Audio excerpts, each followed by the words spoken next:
You have done very well over the years, haven't you? We have. I'm very proud of our country. But we've also always been there backing each other up. US and UK political relationship, it continues to headline the news this week.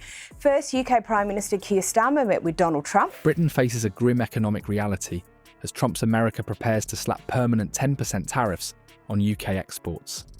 Economists warn this could wipe out 0.6% of our GDP, effectively erasing all recent economic growth in one devastating blow. With Keir Starmer yet to even speak to Donald Trump since the announcement, one has to wonder, is our Prime Minister sleepwalking into an economic catastrophe? This is going to bring tremendous pain, tremendous inconvenience for millions of Americans, and of course, to say nothing. Donald Trump's mind is set, and now Russia may help him get through this trade war he's about to launch. The evidence suggests we're heading for the worst trade crisis since Brexit, and our government appears woefully unprepared. Before we move on, I'd like to ask you a small favour.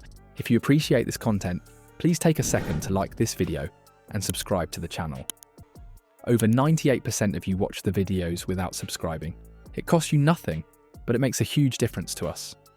So, did you click the subscribe button? Great. Thank you so much. Now back to the video. Britain stands at the edge of an economic precipice that few in Westminster seem willing to acknowledge. As Trump's economic team prepares to implement a baseline 10% tariff on British goods, our nation faces an imminent threat that could destabilise entire industries virtually overnight.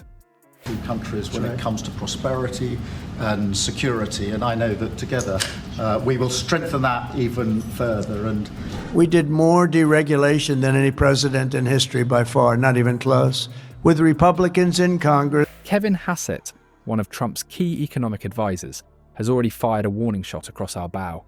Only an extraordinary deal could prevent these punitive measures. Let's be clear about what this means.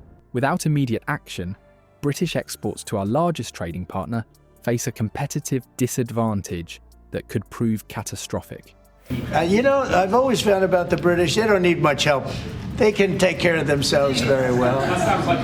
I'm not sure I like that, but that's okay.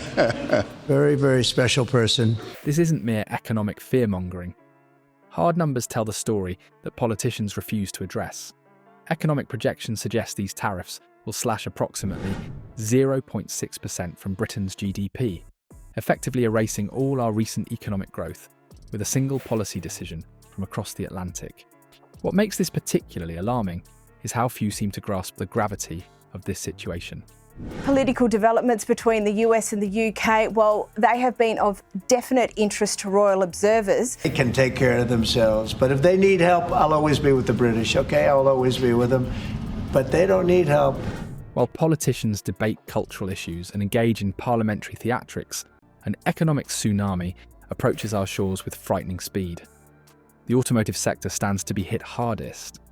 British car manufacturers, already struggling with rising energy costs and supply chain difficulties post-Brexit, now face an additional 10% price disadvantage in the American market. For companies operating on razor-thin margins, this isn't just an inconvenience. It's potentially an extinction-level event. Several major manufacturers have privately indicated they may need to reconsider their UK operations if these tariffs become permanent. The government's response? Deafening silence. But the damage extends far beyond just cars. The King's relationship with Trump has proved useful so far. So what do we know about Starmer's visit to the US? Tell them 150% tariff, plus we're not going to do business with them. Britain's aerospace sector, which employs tens of thousands across the country, will see its American competitiveness severely undermined. These aren't just jobs in London or major cities. They're the economic backbone of countless communities across the Midlands and North. High-end manufacturing faces similar challenges. These sectors depend on frictionless access to American markets, and Trump's proposed tariffs would create exactly the kind of friction that could send these industries into a downward spiral.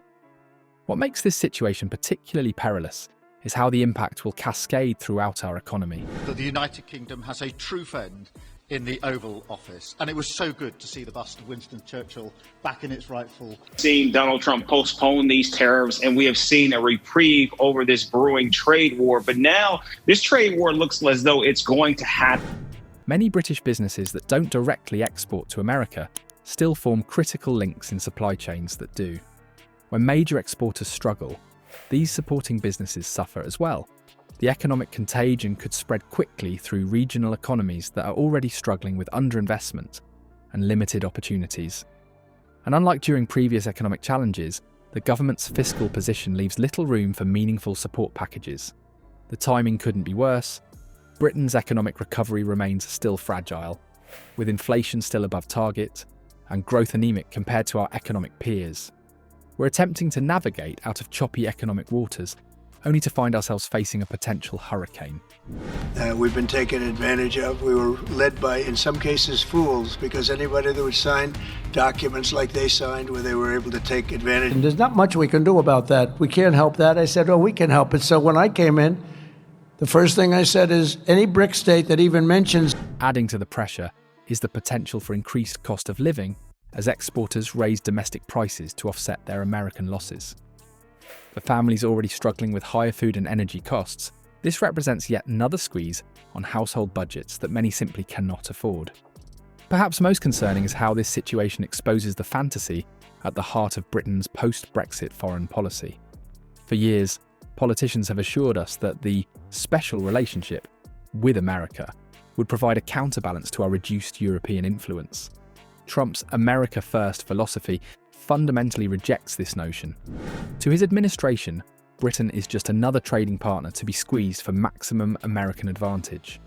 The special relationship rhetoric that UK politicians rely on holds no currency in Trump's Washington, leaving Britain dangerously exposed. Without immediate and decisive action, Britain faces its worst trade crisis since Brexit, with hundreds of thousands of jobs potentially hanging in the balance. Critical industries that have defined British manufacturing excellence for generations could find themselves fighting for survival.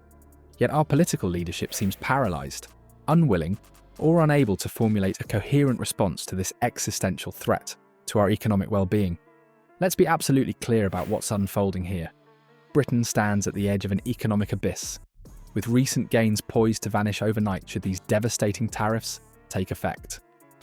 But look, in a moment of real danger around the world, this relationship matters more than ever. I'm not even blaming the other countries that did this. I blame our leadership for allowing it to happen. I mean, who can blame them if they... The research confirms our worst fears. Without decisive action and securing a favourable trade agreement, we're facing the most significant trade crisis in our post-Brexit history. While the warning signs flash red, Starmer dithers. His administration appears paralysed, lacking both the diplomatic finesse and economic acumen this critical moment demands. Time is not on our side. Each day of inaction brings us closer to an economic decline that could define not just this parliament, but an entire generation of British prosperity.